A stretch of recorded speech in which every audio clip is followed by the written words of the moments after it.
Good morning, everyone. Welcome to our small footprint. My name is Nyssa, and if you're new here, we are a family of 8 who live off-grid in Australia. It's Sunday today, and on Sundays I generally do a chat video, a bit of a catch-up about what has happened, how things have gone, and all that sort of thing. Now, today, while I'm doing that, I'm also baking some bread because Sonnet has requested a sandwich bread because I bought that chocolate swirl peanut butter, the Skippy's chocolate swirl peanut butter, and I haven't made sandwich bread since we got it, and she really wants to try it, and she was threatening to eat it with a spoon. So I said, you can wait and I'll make some sandwich bread. So she is at church with Darryl at the moment, something I get asked all the time. Some of the kids choose to go to church with Darryl, and Darryl is religious and he goes to church every week and he helps out at the church and he's looking to continue his studies potentially, and some of the children choose to be involved, and that's their choice, and I support whatever choices any of them make, but I myself am not religious. I have never been. I have looked for religion before, like I've studied it and I've wanted to be religious, but I just have never got there. So Darryl is, and that's fine. He and the children can be involved in that together, and I will support whatever path he chooses and whatever path the children choose, but I don't attend church or church functions or things like that. I help from the sidelines. He's running a youth thing over the school holidays through the church. They're going to do a bit of an adventure. He's going to run some D&D adventures during this youth thing and stuff like that, and I'll help from home and get stuff sorted, but it's not my cup of tea. We also still only have a 5-seater car, so even if we all wanted to go somewhere together, we couldn't. So that's how we split it. The twins tend to stay home with me. They prefer to stay home rather than go to church, and we do some stuff together. They're tidying up at the moment because Orpheus wants to buy a new game for his computer, so they're doing work to earn that. So what am I doing? I need some ghee and some flour. The ghee, just a sec. So I haven't been doing much in the way of sandwich bread because I've been making sure to get everything else done that needed to be done. So children, I don't know where I was up to. So Darryl's off to church, the twins stay home. And at the moment, that's the choice. And he gets home when he gets home. So while he's doing that, I'm going to bake the bread so that they have fresh bread for when they get home. And then, and get this chat recorded. Now my KitchenAid isn't plugged in, so there we go. So that is kneading. All right, so the bread's done. Now, I haven't been making sandwich bread as much lately because I've been getting through everything that needs to be done. Like we did the apple scrolls because I had all those apples to be done and things like that. But the kids do really like sliced sandwich bread. I have been eyeing off some new tins on Amazon, these stainless steel ones that you can use top and bottom. So you can put the bread dough in the bottom, put another one on top and create a steaming environment, a bit like a Dutch oven, but for sandwich bread, loaf bread. Which I'd really like to try because I do prefer the crusty sort of bread, sourdough style bread, and you can do sourdough in them as well. I just haven't been doing sourdough because I've run out of time. It's another thing to keep alive and to maintain, and whilst I have found some really good rhythms to make it easier, they have been distorted by temperatures and things like that, and then I struggle to maintain it, and it has just been easier for me to do same day yeasted bread. So like this sandwich dough, this will make 3 loaves, which will be 2 days worth of bread, and it'll take 40 minutes to an hour to proof, and then an extra proof afterwards in the tin, and it'll all be done by lunchtime. And there's fresh hot bread for lunch, and then which will be really nice in winter when we're having soups and stuff for lunch, and then fresh bread to be cut up for toast the next morning or whatever else. So French bread and sandwich bread and things like that done with yeast have really been my go-to in this sort of, I know they use the phrase season of my life. It feels very silly to say something like that, but it's accurate at the moment with the ages of the kids and the schooling and everything else. And everything that just needs to get done. The yeasted bread has been much more appealing. If I could get my rhythm correct for sourdough, it's as easy. You just have to build that rhythm. But if you miss part of that rhythm, you miss a day of bread. Like you have to have, you can still do same day sourdough, but it takes all day, which is fine. But if you throw your rhythm out, then you miss potentially a day of that bread and that you may have had planned. I know it's hard. I love sourdough. I adore it. I love the flavour of it. I love the texture of it. But at the moment, it's become a little too difficult. So yeasted bread is where we're at the moment. What else did we need to cover today? All right, so what else do we normally cover on these chats? So food-wise, we've been doing pretty well in maintaining that sort of keto carnivore thing, Darryl and I, which is always easier at the beginning of the month because of all the fresh vegetables. At the end of the month, we do struggle a little bit because we have less of those fresh vegetables and the decision-making is harder. Of course, with less fresh vegetables, the carnivore is easier for Darryl, but I'm not a huge fan of not having vegetables. It just doesn't seem to work for me. It's not that my body likes it or dislikes it anymore, but it's more just that I don't feel like I've eaten properly if I haven't had some sort of vegetables and stuff with my meals. So I haven't tried any of the protein pastas or anything yet. Again, they were more for later on in the month once we've finished eating all the fresh vegetables and stuff like that. A lot of the stealth health recipes and the Panacea Palm and all that, which is the ones that I downloaded, they don't have vegetables in them anyway. Which I find kind of strange, that they're aimed at low calorie, moderate carbs, high protein. And the idea was to try and bump my protein because I don't eat huge amounts of food. So if I could maintain a higher protein numbers, then maybe that would make me feel a little more full as well. So we're going to do that. I'll do some videos throughout the next few weeks of trying out some of those recipes. So if you've seen the stealth health stuff and the Panacea Palm and the Aussie Fitness and things like that, and there's any in particular that you think look good, let me know. There's a couple that I really like the look of. There's like a Korean popcorn chicken type one. There's a Nando's chicken burrito one, and there's a couple of mac and cheese style ones that I want to give a go, using things like cottage cheese as the base for the sauces and the Laughing Cow cheese to keep the calories lower but the protein higher and the taste still, really nice and creamy. So we're going to give a go of those. Darryl isn't, of course, he's sticking under his 10 to 20 grams of carbs a day. He's happy there and it's working really well for him. So I'm just adapting with that. In regards to that, also, we're going to do a bulk meat order. I don't know whether it'll be this week or next week or the week after. I'll have to wait and see. I'll have to have a look at the budget as to when I can afford that. We need to order 6 or 7 cartons at a time because it's $70 to $100 worth of shipping to get it out to us. So to make the value of it still worthwhile per kilo, I need to do like 6 or 7 cartons for them to do that. So it just means that it's a $900 to $1,200 order every time we do it, so it's not something I can do regularly. But in saying that, we have been discussing, so with YouTube, all these chat videos and the food prep videos and things like that, they do well for me. I'm very lucky that I have such a great audience who enjoys listening to me ramble and squirrel and make food and stuff like that. And I am very lucky to be where I am with YouTube after only a few years, and that's earning an income because not everyone gets there. But when I do my shopping videos, it pulls in a whole new audience because YouTube shares it more for some reason because it's popular. I don't know. And when I first started doing all this, part of it was that I was shopping monthly. I was shopping every 4 weeks.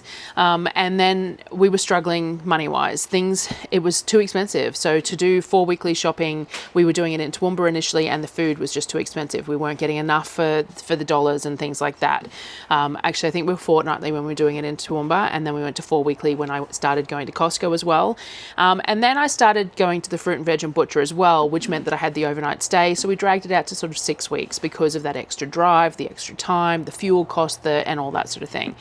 And we couldn't afford to do it more often because there was the added costs of travel on top of everything else, which I try and remember to mention every time I do my numbers. It costs around about $100 in fuel to do my trip, to there and back, and whatever traveling I need to do there as well. I get free accommodation because I stay with mum. But I do spend some money down there that I wouldn't otherwise spend. Like I do quite often buy Hungry Jacks on the way down, and I regularly buy myself my noodle dish at the shopping centre on the day that I do the full shopping and things like that. So there is more money spent. I normally stop at a servo on the way home and buy a Coke Zero and a big bottle of water because it's a long drive home after doing everything, all that kind of stuff. So there is a cost involved with actually doing the shopping trip the way we do it. So we dragged it out to 6 weeks, and then we dragged it out to 8, and then this one's actually going to be 10 because of Easter and that. But we have been discussing that the grocery videos, they make a fair bit of money compared to other videos. They would probably make twice the amount of money per video, if not more some months, than my standard weekly videos. And the thing is that they bring in a whole new audience. So they actually increase my YouTube income for a week or two before it dies back down to the average. And because of that, maybe it's worth bringing the grocery trips back more often. It would mean more fresh food for us, more fresh fruit and veggies, because I'd be going, say, every 4 weeks again, or 6 weeks, or however it works out budget-wise, rather than the 8 to 10 weeks. But also it has the potential to earn us more money on YouTube because people like grocery videos. And hey, that's fine. It also gives me more ability to get stuff preserved, like sometimes when I do my fruit and veg shopping, I have to be careful. Like, so I bought 2 boxes of oranges this month, but I gave a whole box to my neighbor because I knew that I wasn't going to get through them all. So I only finished the orange processing yesterday. And that's a week from when I bought them, and they were already seconds oranges. They were only 50 cents a kilo. So I lost a few in that process because it took me that long to get through them all, which I didn't really lose them because the pigs love citrus. But, whereas if I was going more often, I could potentially buy more of something that was in season and know that I'm going to get through it because there's not everything else to get through as well. The large amount of things that I have to get through in that first 2 or 3 weeks of an 8 to 10 week shopping period to make sure that it's used, it's hard yakka, and sometimes things get missed because it's just the way it is. I also miss out on some specials and some seasonal fruit and veg because I'm only going every 8 to 10 weeks. Sometimes I miss a whole window of certain fruits, and that's what it is. We buy seasonally, and that's how it works. But sometimes it's disappointing. So there was discussion about doing it more often again. Now that we're earning a bit more income, we could cop the cost of the extra trip to gain income potentially, but also to have that convenience of all the food.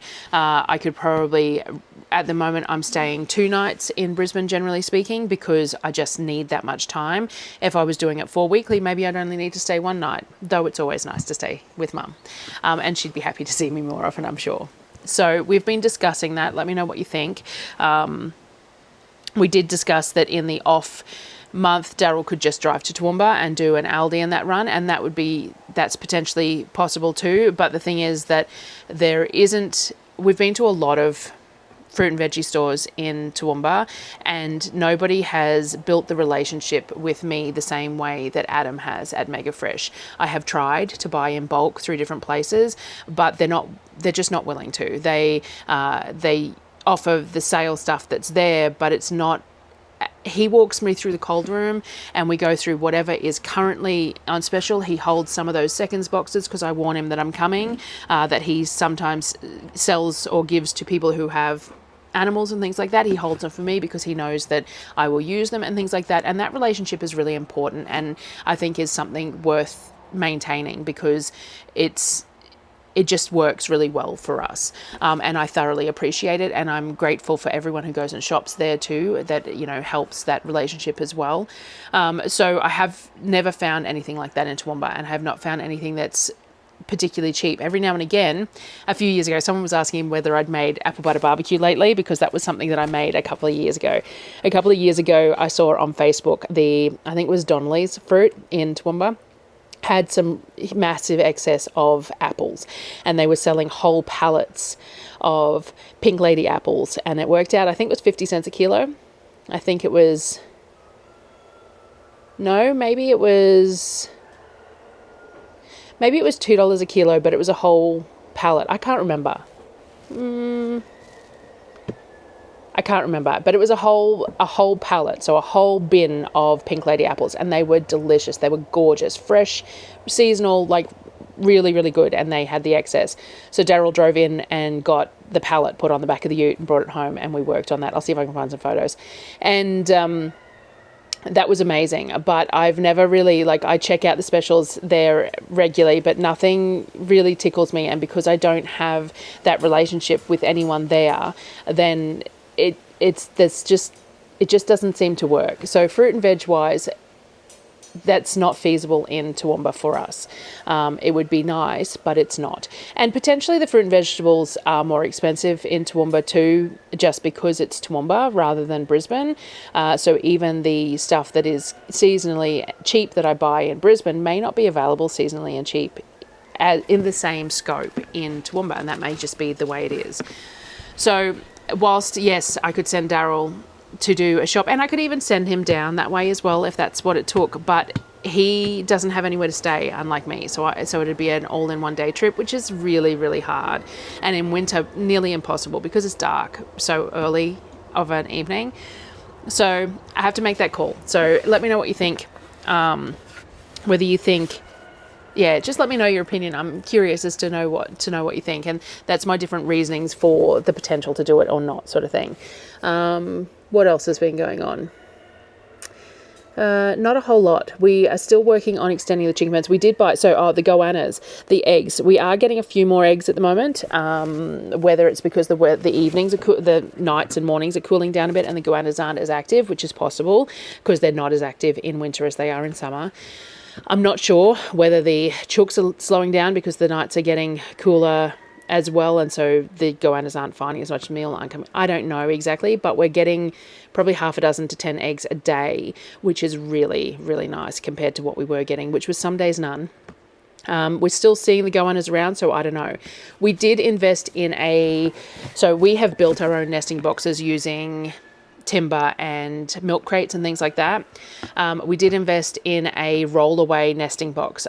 This one, I think I bought it off Temu. Vivor has some, Temu has some. They all have a bunch. I grabbed one that was at a good price at the time, a 3-hole one with the roll-away egg section. So far the kids haven't found any eggs in the roll-away egg section. Whether that pen is not laying or whether they're laying them somewhere else, I don't know.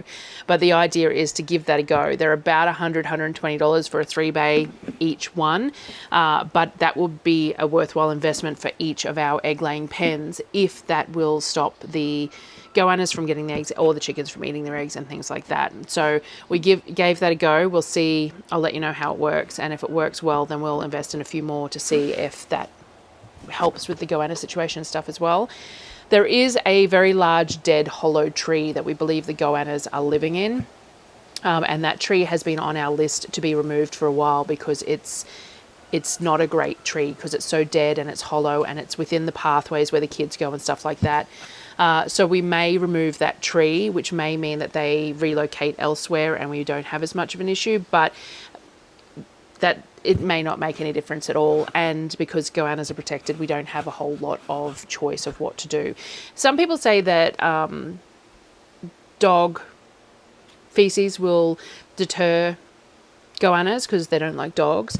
So there has been discussion about collecting, when we collect it out of the yard, to discard it, scattering it around the outside of the chicken pens. But we get goannas in the yard, so I don't see how that's going to make much difference. There was a goanna running across the yard the other day. So I don't think that would make any difference because there's 3 dogs that live in the yard and the kids are pretty slack with scooping up dog poo. So I don't think that the dogs are really a deterrent. Maybe if the dogs were penned near there, and we did consider extending the yard fence around the chickens because our dogs don't touch the chickens. But the whole point of dogs is to have them around the house as a protective sort of thing around the house. And if we extended the fence and they went out there, then that ruins that too. So I don't know what we're doing in regards to the goannas. This is the first year that it's been really, really serious. Every year we have egg loss to goannas, but this year has been the first year where they have been stealing everything. So it's still a bit of a don't know at the moment. So, but yes, we are getting more eggs at the moment, which is great. I did buy like a 30 pack at Costco, which has got us through until this point, and now we are getting some more eggs. Actually, Sonnet requested one of the high-protein pancake bakes because we have eggs again. I'm not making it today because they're at church, and I'm making bread, which, as you can see, is already almost doubled. So, yes, eggs-wise. What else was there to update? The car is running fine.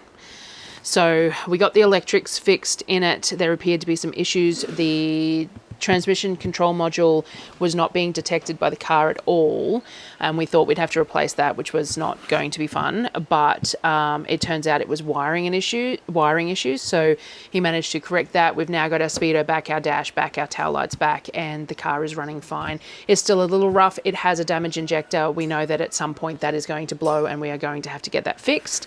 But it's not something that they will do until it becomes necessary, because it can create a lot of problems to do it, apparently. Like forcing the injector out can cause more issues, more cost and things like that.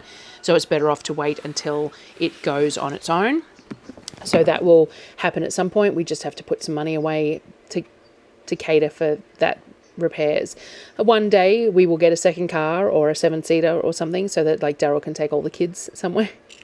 But for the moment, we manage, and it's fine. It'd be nice to have a car left behind for the parent who is home with children when someone else is gone, just as a safety measure, just in case. But it's we manage, and we have managed for a long time now. I think the main thing, not that we would probably do it anyway, because I'm such a homebody, I really prefer not to leave the house, but is that Darryl and I very rarely ever go anywhere together. We were talking about, we've got plans to go travelling for my 50th, which is still 8 years away, because once we're that age, the youngest child will be like 18, because the last time we ever went anywhere together was for his 40th. And he's 48 this year. So 8 years ago, we went away for his 40th. I took him to somewhere. We stayed a couple of nights, and he took a helicopter up for a training flight in a helicopter. And other than that, we haven't had anything, just us. So it's hard in that we like I think we'd appreciate it more now, like to be able to go somewhere for a few nights and do nothing. We would thoroughly appreciate now, rather than when we were younger and the idea of going somewhere and doing nothing. Well, you either fill your trip up or you just stay home, because you can stay home and do nothing. So, anyway, rambling. What else was there to cover? I don't think there was anything else that I needed to cover. It was just hey everyone, update Sunday. I'm keeping to the schedule fairly well. All the food prep is still ongoing, and I'm editing that as I go, adding a few days at a time as I normally do, and getting that sort of sorted and working on it. But it's always a lot of work. So the schedule has helped, I think. I think knowing when I need to get videos out means that I have some days off. Like I get to an evening, so say I have to put a video out on Wednesday and it's Monday night. I go, well, no, I'm not going to edit tonight because I don't have to put it out to Wednesday. And yes, it'd be great to get ahead, but at the same time, it's also nice to give myself that night off as well. So anyway, I'm going to take this inside probably and upload it to the computer, and then I'll come... Or maybe I'll shape this bread first. Maybe I'll shape this bread at the end of this video, and then I will take it inside and edit it while it's on its second proof. And yeah, so thanks for watching, guys, and thank you for always watching, everyone who does. Hi to all the new viewers. As always, if there's any questions and stuff you have, you're welcome to ask them in the comments. I do try and answer most comments these days. I must be due for another live or an FAQ or something, but it's always just really hard to figure out and organize, so we'll see. But yeah, so I shall see you on the next one, guys.